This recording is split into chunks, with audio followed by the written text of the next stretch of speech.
Okey penonton, visual tadi selari dengan topik yang akan kita bawakan kepada anda pada ketika ini, iaitu untuk kita memberi penekanan kepada bagaimana usaha untuk mengimbangi kos sara hidup khususnya dalam kalangan pelajar IPTA. Dan sudah pastinya untuk kita memahami dengan lebih mendalam lagi, kita bersama dengan Dr. Nurniwandi Mat Nordin yang merupakan penganalisis keselamatan dan politik. Assalamualaikum Dr. Assalamualaikum warahmatullahi wabarakatuh. Okey Doktor, topik ini sangat pentinglah untuk kita huraikan, untuk kita cerakinkan, khususnya kalau kita lihat hala tuju kerajaan perpaduan pada ketika ini adalah untuk menangani kos sara hidup masyarakat. Namun pagi ini kita memberi fokus kepada golongan mahasiswa di IPT. Sudah pastinya untuk permulaan kita imbas kembali antara pernyataan daripada kerajaan adalah untuk meluaskan program pelaksanaan menu rahmah di IPTA mungkin akan dilaksanakan selepas Aidilfitri. Jadi bagaimana Doktor melihat pelaksanaan menu rahmah ini sebagai satu komponen penting untuk mengurangkan kos sara hidup dalam kalangan mahasiswa? Apabila kita bercakap tentang pelajar, khususnya mahasiswa di IPTA, kita harus ingat mereka ni satu kumpulan yang dalam meneruskan pengajian akan ada kos-kos yang berlaku. Dan ada kosnya tentu kos makanan. Betul. Dan dengan pelaksanaan menu rahmah ni saya rasa satu langkah yang baik meneruskan apa yang baik untuk khusus mahasiswa. Sebab kalau kita ingat pelajar-pelajar ni di IPTA khususnya, mereka ni dalam banyak perkara yang paling banyak menelan adalah isu pemakanan dan sudah tentu isu tempat tinggal mereka bagi mereka yang tinggal bukan di dalam asrama dan sebagainya. Dan ini memerlukan salah satu limpahan rezeki yang boleh dikongsi bersama dengan kumpulan-kumpulan ini, dan saya rasa menu rahmah akan banyak membantu. Mungkin kalau kita lihat dari segi pemakanan, kita merasakan benda ini benda yang biasa, tetapi bagi pelajar percayalah ia satu benda yang cukup dinantikan oleh pelajar. Dan jika saya bersama dengan pelajar, saya lihat mereka makan di kawasan-kawasan itu, kita merasakan satu tanggungjawab untuk kita berkongsi bersama dengan mereka dan satu rasa kepuasan. Dan saya rasa menu rahmah yang dijangka selepas Aidilfitri ini akan memberikan kesan yang besar dalam pengurusan kos sara hidup khususnya bagi mahasiswa di IPTA. Okey, kalau kita lihat di peringkat semasa pada ketika ini, menu rahmah yang dilaksanakan pada kadar RM5 dan ke bawah untuk restoran-restoran untuk khususnya bagi golongan masyarakat B40. Kalau di peringkat universiti, pandangan doktor sendiri, adakah RM5 itu relevan ataupun perlu dikurangkan lagi? Salah satu perkara yang perlu kita fahami apabila kita melaksanakan sesuatu dasar, kita kena ada satu keseimbangan dasar itu. Dan bagi memastikan dasar itu berjaya, khusus seperti menu rahmah, saya rasa satu perkara yang baik yang berlaku dalam negara, termasuk di IPTA nanti, maka perlu akan ada satu pelan tindakan untuk memastikan ia berpanjangan. Dan pengekalan harga bahan mentah itu bagi tidak membebankan peniaga-peniaga itu, mungkin satu centralisation, cara distribution system untuk menguruskan bahan mentah, membekalkan bahan mentah pada harga yang sekata, supaya mereka dapat terus membekalkan makanan itu pada harga yang lebih stabil. Dan pengurusan bahan mentah ini akan juga mungkin membantu mengurangkan harga menu rahmah di masa hadapan.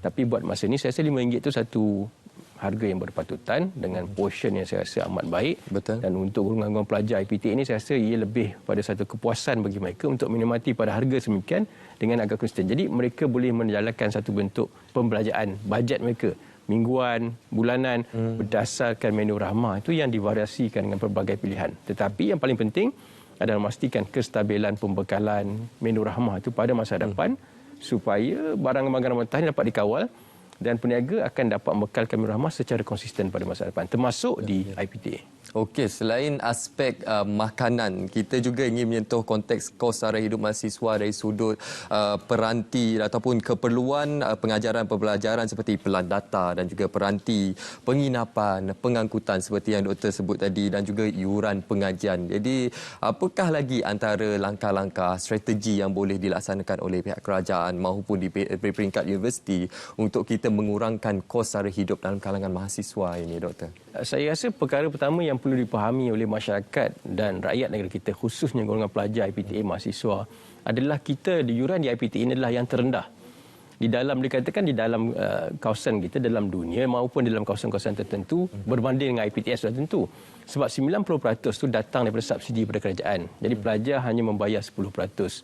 Dan kalau kita lihat apa yang berlaku dalam amanat yang baru-baru ini diputuskan oleh Yang Berhormat Muhammad Khalil Nordin, Datuk Seri Muhammad Khalil Nordin, Menteri Pendidikan Tinggi, telah mengatakan bagaimana untuk memastikan bahawa aspirasi pendidikan tinggi ini selaras dengan negara madani. Dan sudah tentu apabila bercakap tentang negara madani juga melihat pada kepentingan masyarakat itu, bagaimana memperluaskan isu-isu berhubung kepentingan mahasiswa khususnya.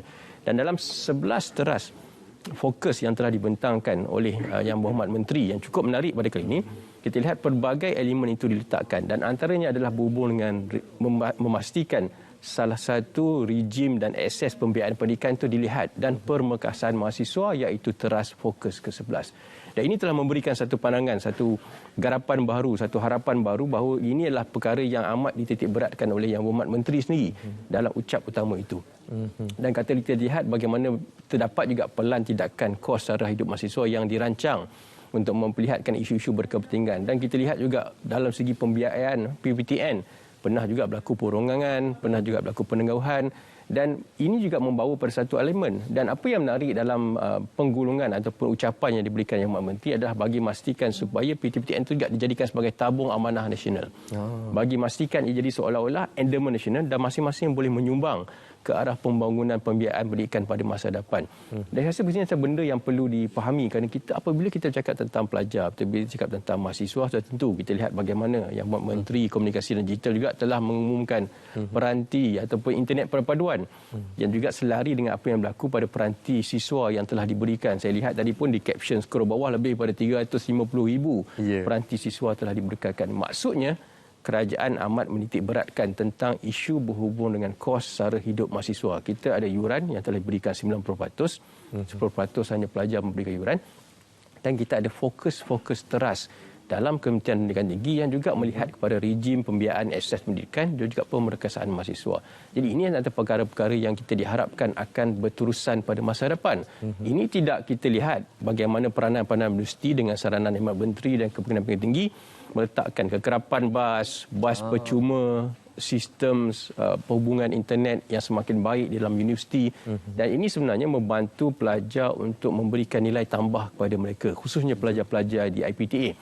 Tetapi apa yang boleh kita sentuh juga yang menariknya yang dikatakan oleh Yang Berhormat Menteri apabila beliau menekankan isu berhubung kepentingan untuk mendewasakan dan mematangkan pelajar di dalam IPTA.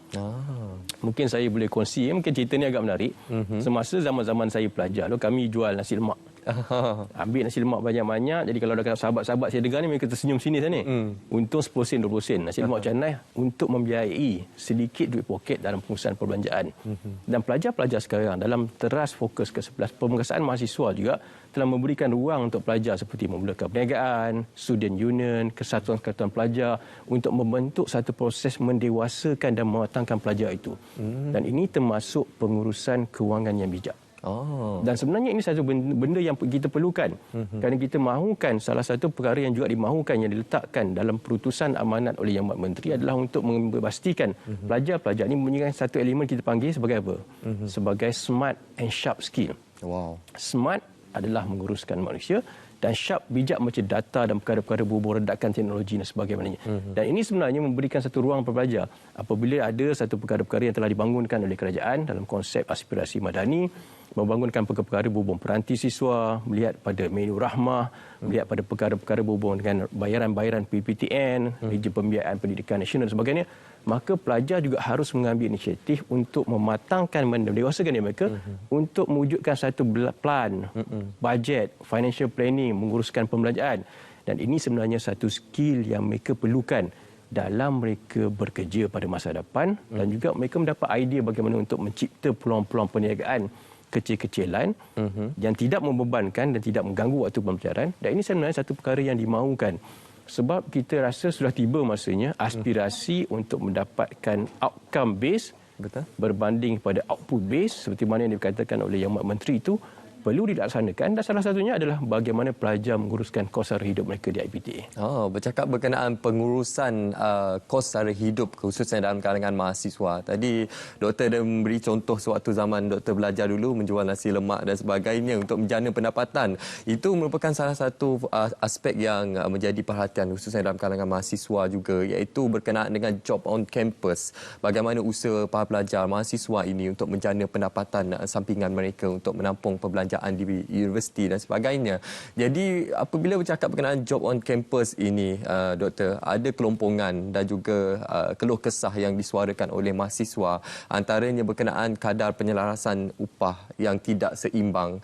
Katanya kalau bekerja di dalam universiti, gaji tidak setimpal seperti mana kerja di luar universiti, dan ada juga menyatakan waktu bekerja yang tidak fleksibel. Jadi pandangan doktor berkenaan perkara ini bagaimana? Asas pelajar adalah menuntut dan memastikan mereka graduate. Dan itu adalah sampingan. Sekiranya peluang itu wujud, mereka juga perlu bijak menguruskan dan menerima apa saja yang diberikan. Dan tentu akan ada pelarasan-pelarasan sekiranya diperlukan. Tetapi bagaimana mereka menguruskan. Ini yang maksudkan dikatakan sebagai mendewasakan dan mematangkan pelajar.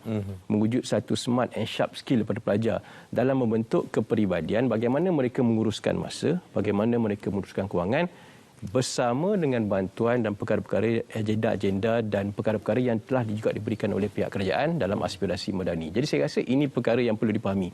Kerana apabila kita terlalu mewujudkan satu bentuk rungutan, satu bentuk perkara, apabila semua perkara dilihat tidak mencukupi, kita tidak boleh melihat apabila mengatakan semua perkara perlu disubsidi oleh pihak kerajaan.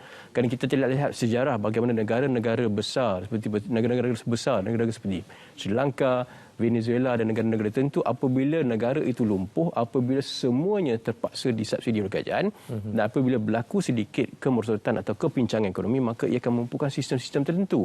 Dan ini yang kita tidak mahukan berada dalam sistem pendidikan tinggi nasional dan perkara-perkara yang berkaitan seperti itu. Dan setakat ini kita rasa apa yang telah dibangunkan itu adalah cukup baik dan menepani cabaran-cabaran yang telah akan diadakan.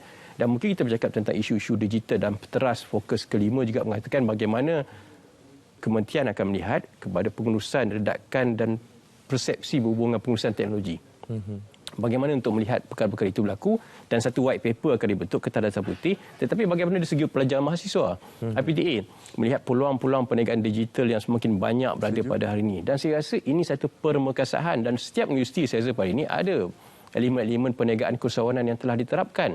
Dan ini sebenarnya membuka ruang bagaimana mereka membatangkan, mendewasakan smart dan sharp skill dan mengurus perubahan dan ledakan teknologi ini dalam konteks pendidikan utama, subjek, silibus, pedagogi, cara pengajaran. Tetapi bagaimana juga pelajar melihat ini juga satu peluang untuk mereka menguruskan, menjana pendapatan, menjana satu peluang bersama dengan apa. Jadi Menur Rahmah dah ada, peranti dah ada, dan statistik B40 dalam Malaysia mengatakan sehingga pada lebih kurang pada Mei 2022 dikatakan lebih kurang 570 juta pelajar adalah dalam golongan B40. Dan daripada jumlah ini lebih kurang 70% adalah daripada IPTA. Tetapi apa yang menariknya kalau kita lihat dalam konteks ini adalah kebanyakan mereka juga ditaja oleh agensi beasiswa dan tajaan-tajaan itu. Jadi mereka ni juga telah diberikan bantuan dan lebih daripada 276,000 pelajar mendapat tajaan sambil beasiswa, akademik dan sebagainya. Maksudnya pelaksanaan dasar pendidikan tinggi nasional itu berjaya untuk mengurangkan kos sara hidup khususnya bagi pelajar-pelajar IPTA, tetapi pelajar juga harus memainkan peranan dan sudah tentu penambahbaikan ini kita harap pelan tindakan kos sara hidup mahasiswa yang sedang dibangunkan juga dapat melihat, dan sudah tentu bajet 2023 belanjawan harapan pelajar mahasiswa, walaupun saya juga bukan pelajar atau mahasiswa, tapi sebagai mereka yang amat mengambil berat bagi golongan ini, saya rasa sudah tentu mereka juga ternanti-nanti apakah sebenarnya akan diberikan pada mereka nanti. Doktor mengemukakan persoalan apakah yang akan dikemukakan untuk para pelajar ataupun mahasiswa di peringkat IPTA menjelang belanjawan 2023. Bayangan daripada doktor sendiri, apa antara inisiatif yang mungkin akan diketengahkan, doktor? Sudah tentu mereka mahukan sesuatu yang bersifat tangible, sesuatu yang boleh dilihat seperti kecairan tunai, satu bentuk gadget, satu bentuk perkara-perkara yang boleh membantu mereka mungkin untuk menguruskan perniagaan dan sebagainya. Tetapi yang paling penting sudah tentu mereka mahukan sesuatu yang boleh diukur dan mengurangkan kos sara hidup mereka dan menguruskan kelangsungan pembelajaran mereka di IPTA itu sendiri. Saya suka bila doktor menyatakan tadi mematangkan dan juga mendewasakan mahasiswa ini. Jadi ini merupakan satu peranan yang cukup penting yang untuk kita perkasakan dalam segenap aspek untuk kita memastikan segala usaha kerajaan khususnya kerjasama strategik daripada semua pihak untuk memastikan kita dapat melahirkan golongan mahasiswa yang bukan sahaja dari segi kualiti pembelajaran yang tinggi tapi dalam masa yang sama juga mempunyai kualiti pembelajaran yang seimbang. Jadi terima kasih kita ucapkan kepada Dr. Nur Niwandi Mat Nordin, Penganalisis Keselamatan dan Politik. Terima kasih Doktor. Alhamdulillah, dan sudah pastinya penonton pada ketika ini kita akan berehat seketika. Kita akan kembali selepas ini dengan banyak lagi perkongsian yang menarik untuk anda.